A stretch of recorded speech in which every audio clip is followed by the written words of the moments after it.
Ah, right. We're back. Right. I've been uploading a lot of videos on sets made in the 1990s catalogue. This one I felt I needed to upload now because obviously you've already seen this set. And also, as you know, I've got every single catalogue made from the Trying Railways period all the way through to present day. You've probably seen this 39th edition of Hornby Railways catalogue, 1993. And there's a reason why I got the 1993's catalogue in front of me. If I just take it out the protective sleeving, I keep them all in these sleevings, keep them tidy, you see. Yeah, it's just a bit tight in that. There she is. Right, this, how can I say? This is my best copy, but I do have my original 1993 catalogue in my collection. But I've got this one as best because it's it's more tidy. My original one's got some tears and some. I think there was a little rip round here somewhere. So I've got a neat copy. The reasons why I got 1993 catalogue is if we go through. Bear with me. Oh, we've got a price list. That's nice. Yeah, price list. Better way to describe it. That's it. The R899 Night Mail Express with sound. Now, this is the reason why I got the 1993 catalogue with me, is because the set we're going to look at is this one, and it's with sound. This set came out in, I believe it's 1991. It was new that year, but it didn't have the sound, but this one does. So 1993 is with the sound, so that's why we're looking at 1993's catalogue. I thought I'd just clear that up. There's a few sets here. Some of them of which we've already seen from the 1990s catalogue, but they're slightly different in this one anyway. Ah, there it is. There she is. This set here, Night Mail Express train set. And obviously you can see it's got an operating TPO, so we can have fun with that. And it's also got some inclines. Let's have a look at the... Excuse me, bear with me a sec. There's the basic track circuit you get, and you get inclines with it. If you can see there.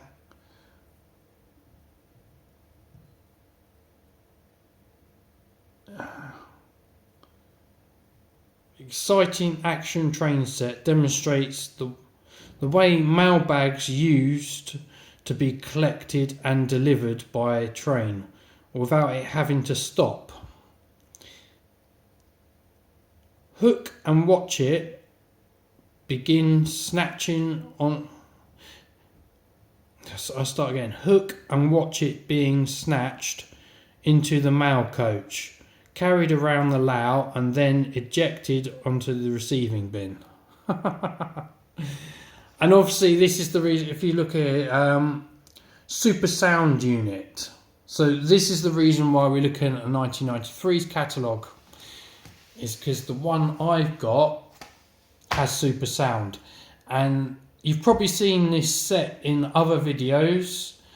It was a birthday present, so it was probably in my birthday Christmas haul, I can't remember, a couple of years ago. That's the reason why we're looking at this today. Without further ado, let's bring that in shot. It's quite a big box. Yeah, look, there you are. Super sound. That's the reason. It's not DCC sound or anything. Yeah, super sound. It's a little unit. It's battery powered, and we can demonstrate that in the video. Oh yeah, and also incline track supports. So that's another thing that this set has.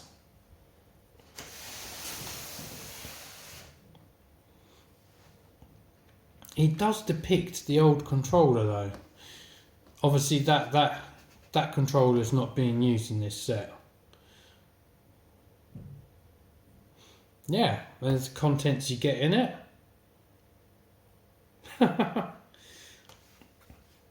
Right, let's have a look inside. Oh, by the way, again, as I keep saying, I do like the artwork. It's really impressive. You just don't get that anymore. You really don't. It's really nice. The box is in reasonable condition. All the cellophane's intact anyway. And all the corners and everything are intact. It's just a little bit worn. A little bit shelf worn.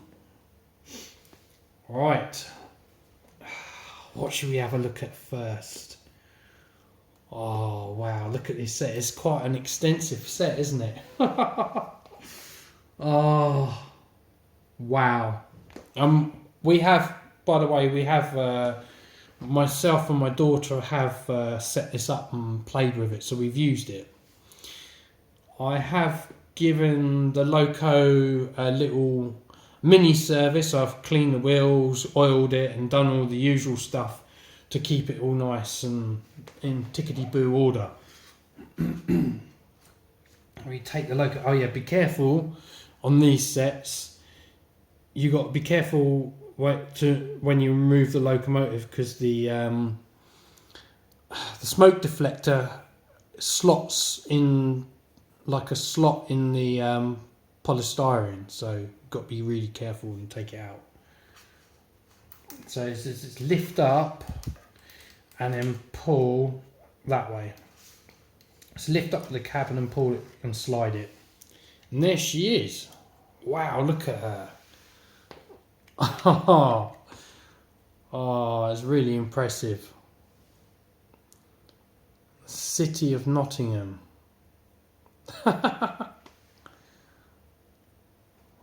Hopefully the camera will focus. I think it's concentrating on focus on the background. There we go. It is nice. I think this particular tooling's been around for a while. I think in the 70s, if I remember correctly, that they introduced this one. Don't hold me to that. There's the cab. Completely different to what you get today, and plus this is tender driven as well, so the wheels are free to roll. Really impressive. Wow.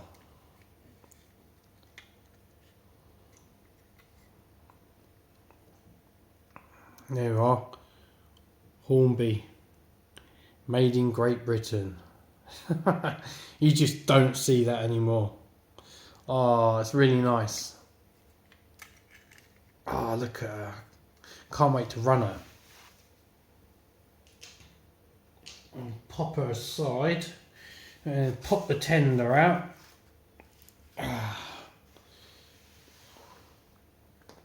There's the tender. Obviously there's a ring-filled motor in this tender.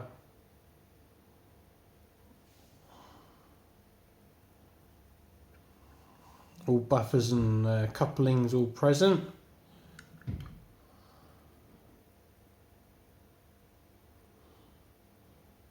Yeah, not too bad. What else should we look at? Let's get the TPO.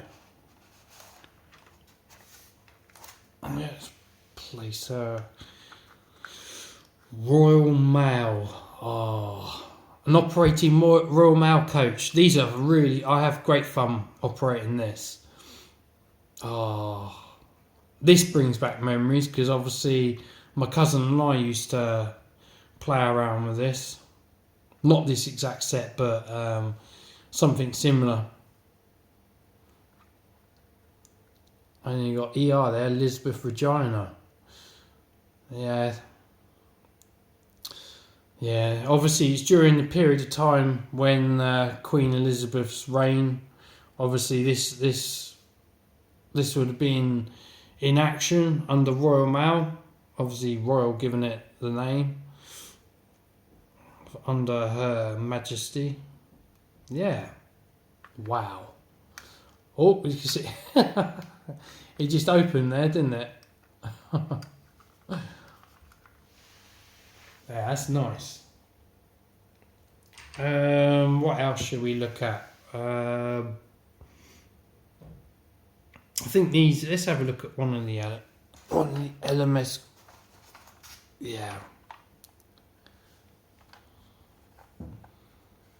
Obviously, these are LMS coaches, but in British Rail guise. Yeah, rather nice. Because obviously it's a British Railways loco and British Railways Royal Mail TPO. Got some. Let's have a look. Got some of the incline piers. The track has been replaced with modern day nickel silver made in China track. I don't know if the camera's picking that out. Yeah, there we go. That's better. Yes, it did have some track in it, but it was in awful condition. So I've swapped it out. And obviously, we know that this track is good. You know, we don't have to clean it as much. It's easy to clean and easy to maintain. I think it did come. I can't remember if it came with nickel, silver, or steel track, but what it was in terrible condition. So a lot of the sleepers and everything were all missing. So. What else shall we have a look at? Now I've got some extra supports. Yeah, extra supports. Collection bin for the TPO. Oh wow. Put that aside because obviously I have to set it up. We've got a few accessories, a whistle sign. I think there's. Yeah, that's all still sealed up.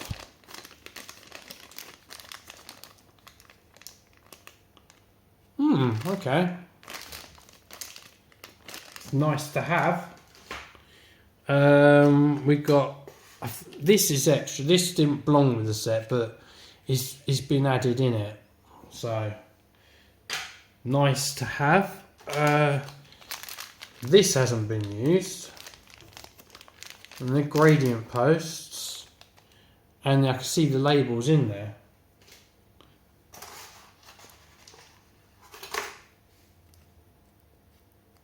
Yeah, look, all the labels still present, hasn't been used.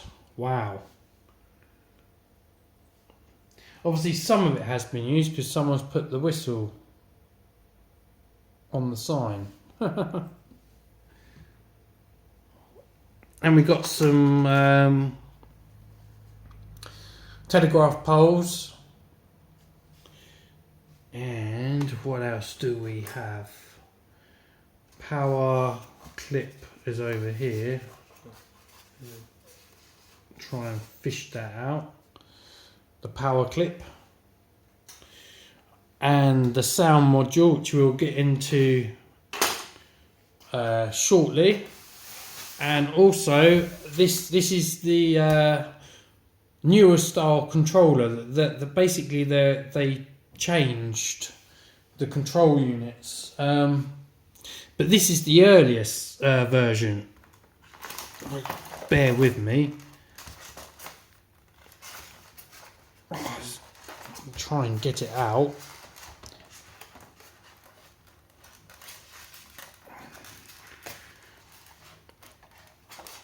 Alright, I think I've got her. Obviously you can tell it's got a plug on the end. There's no transformer. The transformer is actually in the controller itself.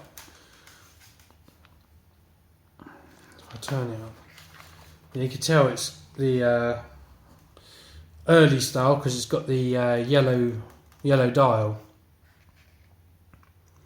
I think Hornby it's got Lucas on it, so I think it's made in England, and I think they subcontracted it. If I'm not 100% sure on this, but that's what I think happened. And then basically the transformer and everything's inside the actual control unit, and then they changed it.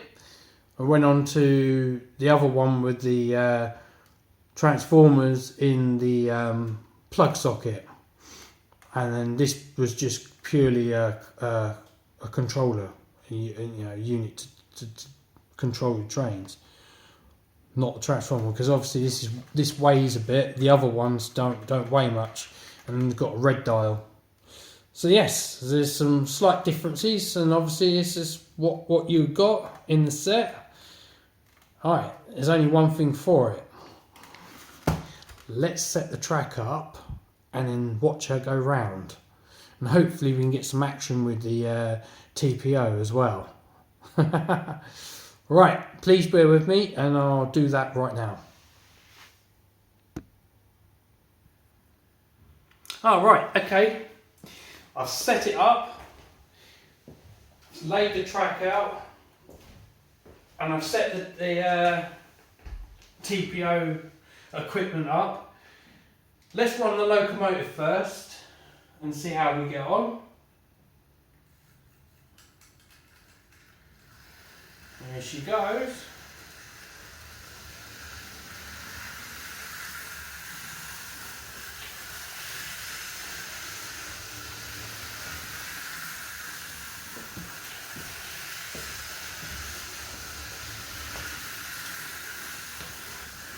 Yeah, and there she goes.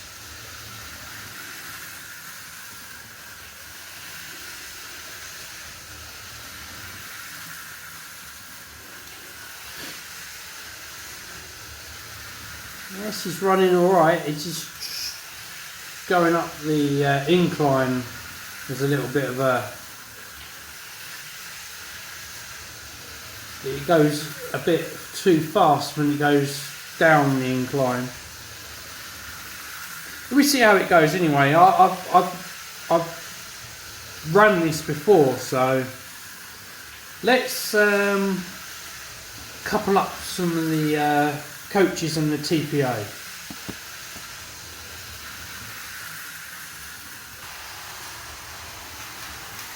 Okay, it seems to be working in a fashion. I say in a fashion.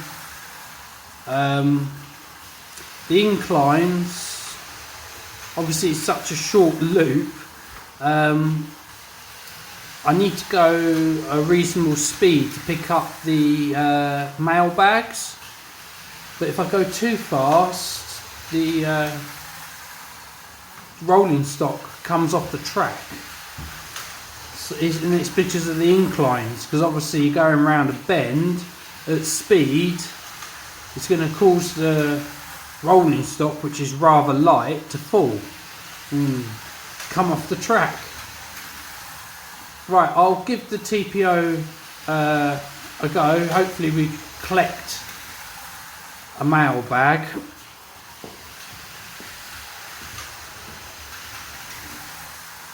Oh, and that happens as well. See?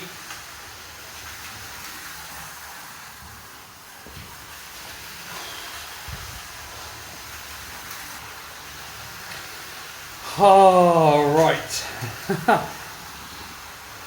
I have to explain something.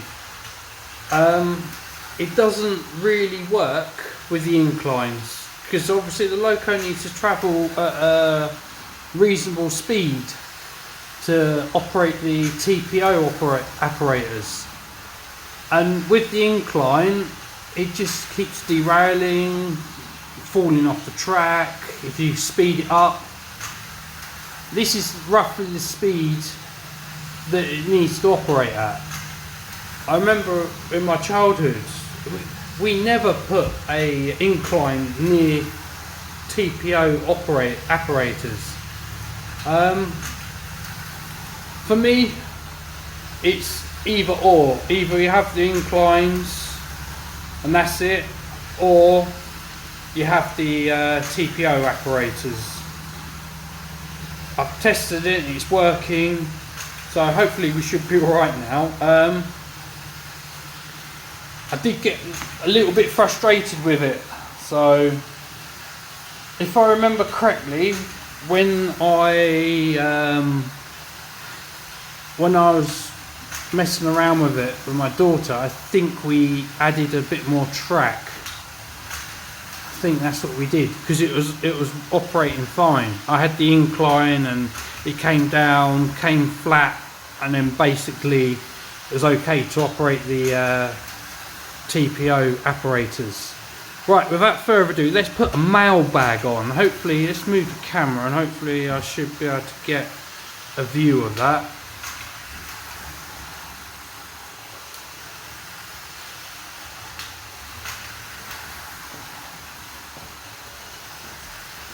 Excuse me being in shot if I am. Get the mailbag.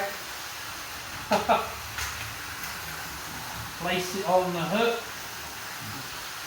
And hopefully, oh, she missed that one. That happens as well.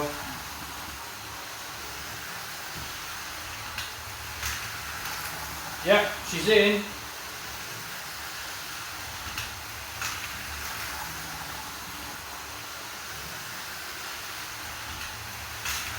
Ah, I've already operated it before. Let me coach the camera. Yeah, obviously there's the previous mailbag that I was testing with is in there. Let me do it again.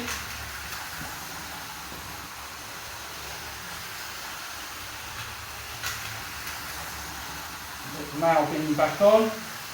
You can have hours of fun with this. I do like the TPO. Hopefully she'll get it. Yep, she's in. And off she goes round. I don't think she dropped it. Sometimes that happens.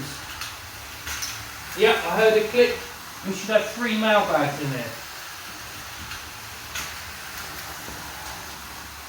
And 3 mailbags we have.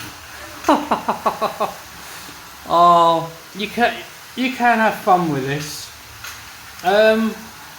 Let me do the steam sounds unit now.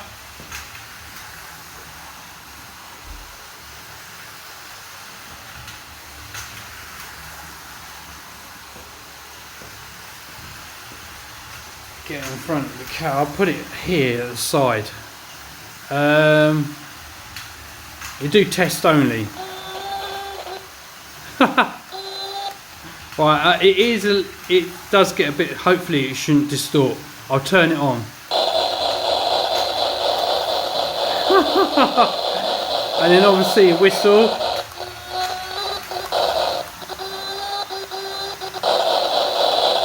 And exhaust.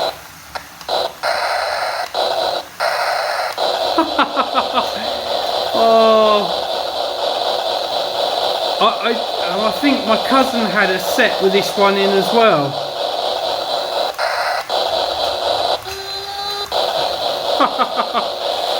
Oh, I better turn it off. Yeah, so it is a reasonable set, but like I said, if I remember correctly, I added some track so it extended the loop, and I was able to use the incline, because obviously I want the speed. I don't really want the inclines on a curve. Obviously on the real railway you wouldn't be going fast down an incline, so especially on a curve. Anyway, thank you for watching, and I'll see you guys in the next video. It's taken a long time, but we got there in the end. Thank you for watching.